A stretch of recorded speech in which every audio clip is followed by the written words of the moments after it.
In today's video, I'm going to teach you how to configure a date column in ClickUp. ClickUp is a powerful project management tool designed to help you stay organized, prioritize tasks, and meet deadlines efficiently. One of its most versatile features is the ability to customize your task views with different columns, including a date column.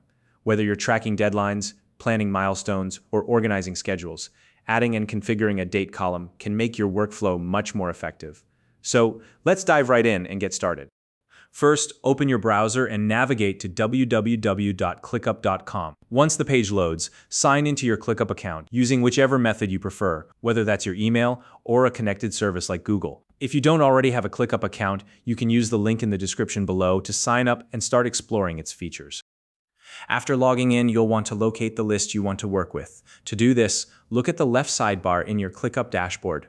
From here, you can navigate through your spaces and projects to find the specific area where your list is stored. Click on the space and folder that contain the list you're working with. Once you've opened the list, you'll see your tasks displayed in a table-style view. At the top, there's a row of column headers. If your list already has multiple columns, you may need to scroll horizontally to the far right of this header row. Here, you'll find a plus icon. Click on that plus icon to add a new column to your list. Now, a column picker will appear. To quickly find the date field option, use the search bar at the top of the picker. Simply type the word date into the search bar. Once you see the option labeled date, click on it, and the new date column will be added to your list. With the date column in place, you can now click into any cell within that column. This will open a calendar, allowing you to select a specific date. If your tasks require more flexibility, you can configure the date field further.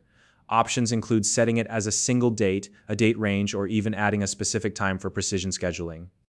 Finally, to get the most out of your new date column, you can use ClickUp's sorting, filtering, or grouping features. For example, you can sort your tasks by date to see upcoming deadlines in order, filter tasks to focus on specific timeframes, or group tasks by their due dates for better organization. These tools allow you to prioritize your tasks and stay on top of your important milestones. And that's it. You've successfully added and configured a date column in ClickUp to optimize your workflow. If you found this video helpful, please like and subscribe.